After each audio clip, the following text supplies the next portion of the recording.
యాదాద్రి భువనగిరి జిల్లా రాజాపేట మండలం బసంతపూర్లో పులి దాడిలో లేగదూడ మృతి చెందిన సంఘటన స్థలాన్ని జిల్లా కలెక్టర్ పరిశీలించారు. ఈ సందర్భంగా ఆయన మాట్లాడుతూ ప్రజలందరూ అప్రమత్తంగా ఉండాలని సూచించారు. బావులు పొలాల వద్దకు వెళ్లేటప్పుడు ఒంటరిగా కాకుండా గుంపులుగా వెళ్లాలని, ఉదయం 8 నుంచి సాయంత్రం 5 గంటల లోపు మాత్రమే బావుల వద్దకు వెళ్లాలని తెలిపారు. పులిని పట్టుకునేందుకు అటవీ అధికారులు థర్మల్ డ్రోన్లు, ట్రాప్ కెమెరాలు ఏర్పాటు చేసి పులి సంచారం ఉన్న ప్రాంతాలను పర్యవేక్షిస్తున్నట్లు తెలిపారు.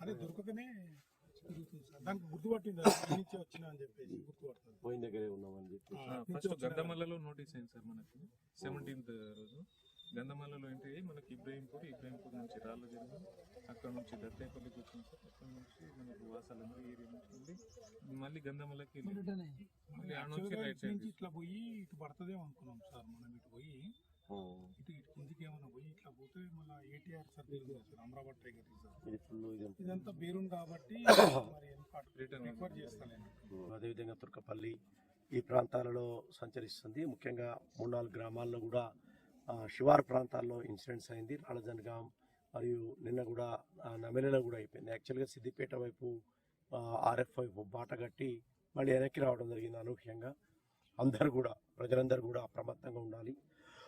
దాని యొక్క మూమెంట్ని ట్రాక్ చేయడానికి ఆదిలాబాద్ నుంచి కూడా యానిమల్ ట్రాకర్స్ వచ్చారు. అదేవిధంగా థర్మల్ డ్రోన్స్ వాడుతున్నారు. DFO సుధాకర్ రెడ్డి గారు, జిల్లా టీం అంతా కూడా ఈ ప్రాంతాల్లో ఉన్నారు. కాబట్టి అందరూ కూడా అప్రమత్తంగా ఉండాలా.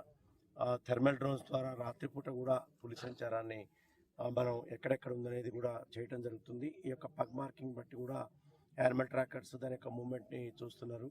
కాబట్టి అధికారులందరూ ప్రయత్నం చేస్తున్నప్పటికీ దానికి హ్యాబిటేట్ అనేది దొరక్క ఇంకా ఈ ఏరియాలోనే సంచరిస్తుంది. అందరూ కూడా అప్రమత్తంగా ఉండటమే ముఖ్యం.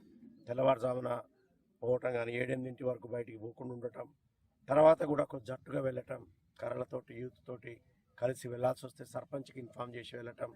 అన్ని గ్రామాల్లో కూడా యూత్ బృందం అనేది ఏర్పాటు చేశారు. అదేవిధంగా రాష్ట్ర స్థాయి అధికారులతో కూడా మాట్లాడడం జరిగింది. వాళ్ళు కూడా అన్ని చోట్ల కూడా కేజెస్ పెట్టడం అవన్నీ కూడా ఏర్పాట్లు చేస్తున్నారు. రాష్ట్ర అటవీ శాఖ, జిల్లా అటవీ శాఖ కోఆర్డినేట్ చేయడం జరుగుతుంది. అదేవిధంగా జనగాం, సిద్దిపేట అటవీ శాఖ అధికారులతో కూడా ఎప్పటికప్పుడు కూడా అప్రమత్తంగా కోఆర్డినేట్ చేసుకుంటున్నాం. అందరూ కూడా అప్రమత్తంగా ఉండటమే దీనికి కావాల్సింది. బయట కూడా వీటిని కట్టేయకండి. క్యాటిల్ని కూడా సాధ్యమైనంత వరకు ఈ యొక్క పులి మన ప్రాంతం నుంచి వెళ్ళిపోయిందని నిర్దిష్టంగా సమాచారం వచ్చేంత వరకు కూడా జాగరూకత ఉండాలి. విలువైన ప్రాణం అనేది విలువైంది. పనులు అనేవి ఒకరోజు కాదు ఇంకో రోజు చేసుకోవచ్చు, ఒకరోజు వాయిదా వేసుకోవచ్చు. అవసరమైతే అందరూ సర్పంచులకు ప్రధానమైన బాధ్యత. పంచాయత్ సెక్రటరీలు, సర్పంచులు విపరీతంగా ప్రచారం చేయాలా. ప్రతి ఇంటికి సమాచారం తెలవక వాళ్ళు పొద్దున్నే పోయి ఏదైనా దుర్ఘటన మన జిల్లాలో జరగడానికి వీల్లేదు. పోలీసు వారికి చెప్పడం జరిగింది, ట్రాన్స్కో వాళ్ళకి చెప్పడం జరిగింది. అటవీ శాఖ అయితే అప్రమత్తంగా ఉన్నారు, పంచాయతీరాజ్ శాఖ అప్రమత్తంగా ఉన్నారు, ప్రజలు అప్రమత్తంగా ఉండాలి. అదేవిధంగా క్యాటిల్ కూడా, విలువైనటువంటి క్యాటిల్ కూడా, వాళ్ళు కూడా ప్రాణులు, జీవకోటి, వాటిని కూడా మనం పరిరక్షించుకోవాలి. అధికారులు అహర్నిశలు నిద్రాహారాలు మారి పనిచేస్తున్నారు. స్టేట్ నుంచి కూడా టీమ్స్ కూడా వస్తున్నాయి. కాబట్టి త్వరలోనే ఈ సమస్యకు పరిష్కారం అది ప్రశాంతంగా దాని హ్యాబిటేట్లోకి అది పోయే విధంగా మార్గాలు కూడా అన్వేషిస్తున్నారు. అత్యాధునిక టెక్నాలజీ కూడా వాడుతున్నారు. కానీ మనం మాత్రం ప్రజలందరూ కూడా అప్రమత్తంగా ఉండాల్సినటువంటి అవసరం ఉంది. కాబట్టి రాత్రి 5 గంటల నుంచి సాయంత్రం 5 గంటల నుంచి నెక్స్ట్ డే తెల్లవారుజామున 7-8 వరకు కూడా ఈ యొక్క సంచారం అనేది లేకుండా, ముఖ్యంగా పొలాల దగ్గరికి ఎక్కడికి లేకుండా చూసుకోవటం, మీ యొక్క పశు సంపదను కూడా ఇంటి దగ్గరే ఉండేటట్టు చూసుకోవడం చేసుకుంటేనే ఇది మనం లైఫ్ సేవ్ చేస్తాం. ఎందుకంటే దాని సంచారం ఎటుపోతుందనేది తెలవట్లేదు నిర్దిష్టంగా. ఇప్పటివరకు సిద్దిపేట వరకు పోతుంది అనుకుంటే దాన్ని రిటర్న్ అయిపోయి మళ్ళీ ఈస్ట్ వైపు వెళ్ళి మళ్ళీ ఇక్కడ రావడం జరిగింది, నెమిల వైపు. కాబట్టి అది మొత్తం కూడా పూర్తిగా వెళ్ళిపోయింది. దాని హ్యాబిటేట్లోకి అనేంతవరకు కూడా అందరం అప్రమత్తంగా ఉండాలని చెప్పేసి సర్పంచులకి, ప్రజాప్రతినిధులకి, అధికారులకి అందరికి కూడా చెప్పడం జరిగింది.